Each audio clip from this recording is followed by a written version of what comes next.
Frank has requested something that I'm really excited about over on Patreon. Thank you so much, Frank, for making this request. He says, this will clarify a great many things about the sheer insanity behind Ready to Rock. Thank you, Wave. And I got a little taste of this during Kanami's, Ready to Rock challenge that she posted, which my last BAND-MAID video was about. So go check that out if you want to see that. But this it looks like a full cover of Ready to Rock with tabs. So this is going into the whole song, which if just that intro was as intimidating as it was, I can't even imagine diving into the full song.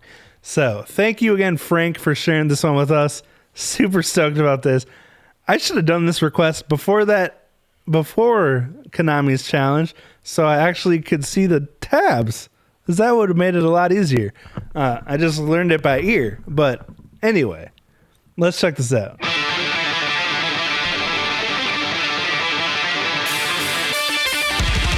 Oh, so that's how she does tapping. Oh man, that would have been way better than what I did. Okay, well, you live and you learn.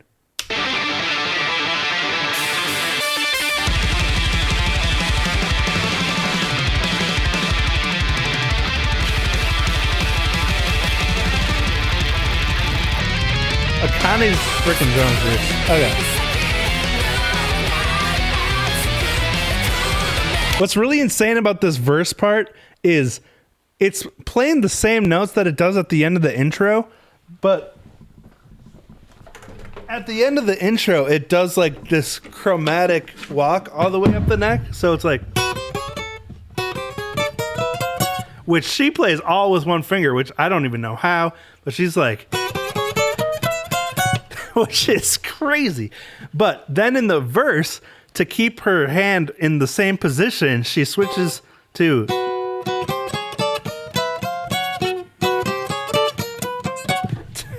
which is way more difficult because you're changing the chord shape and the strings. So it's the same notes, but it's a different shape because of the way the guitar is tuned on the top three strings. So for her to switch to that, and that is the way she played it from watching the music video, but to switch between the two is even more difficult. But that's just like Kanami, to make things difficult intentionally to challenge herself. I feel like she does that on purpose, but my point is, switching between those two chord shapes at such a high tempo as well is a lot harder than it looks.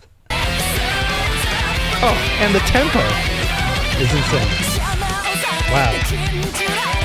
I gotta hear that again.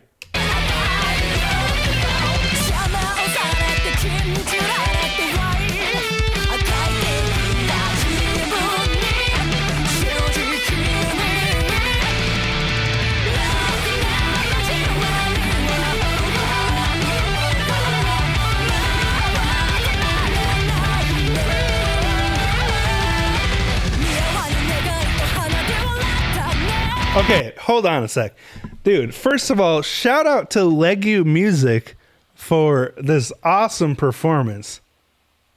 An absolutely fantastic guitarist, obviously, being able to pull this stuff off. But for anyone saying that BAND-MAID has become stagnated or like, they're just doing the same thing over and over again, holy buckets, this is so elevated from Kanami's old stuff. Like her older stuff, pre-Unseen World, most of it is stuff that I could play if I, took the time to learn it.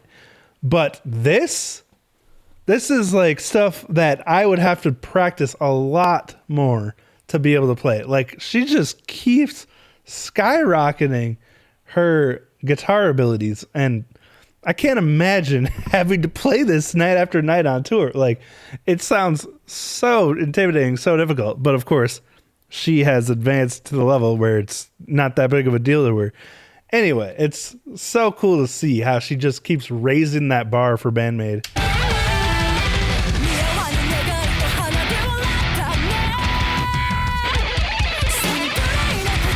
What the frick was that?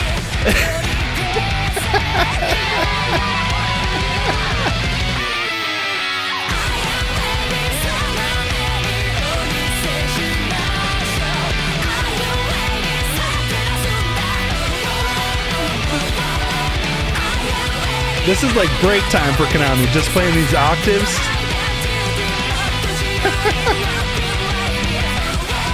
Power chords.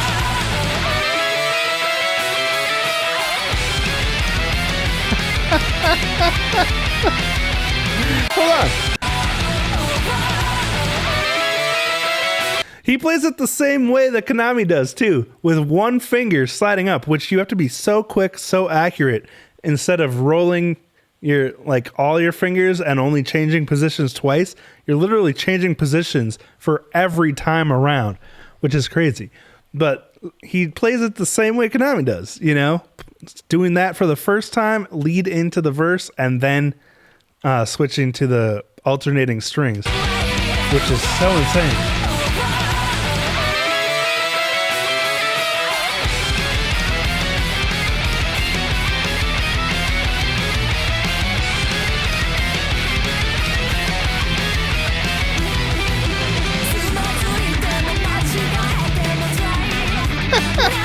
Another new guitar lick.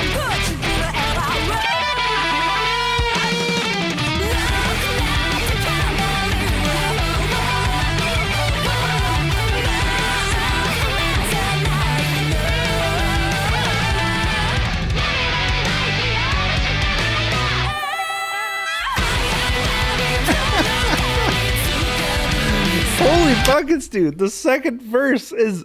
Was that the second verse? I don't even know anymore, man. This is why I love BAND-MAID. Like, just like writing a completely new, insane string of riffs and licks for the second verse that's completely different from the first time around. It's just so insane, the amount of composition that she has to remember to perform their songs. Oh, I don't know what to say, man. It's like, it's musically overwhelming, but it's so amazing to watch. And yet when you're vibing to it, it just feels good, you know? Like it doesn't sound messy or cluttered.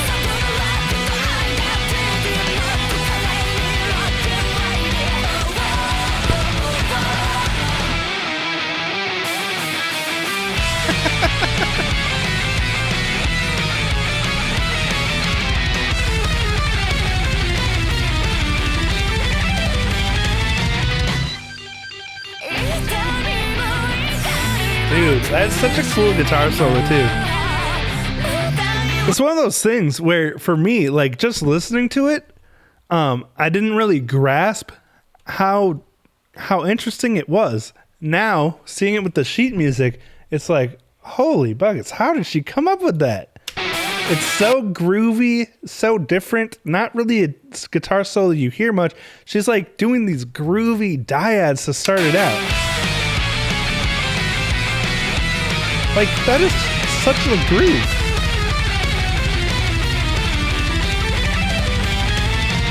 Then she does this descension and then ascension back into the music. And it's creating such compelling movement throughout the music. Oh, amazing. Oh, I love that too. Those separated chords. Going from root to third, an octave apart.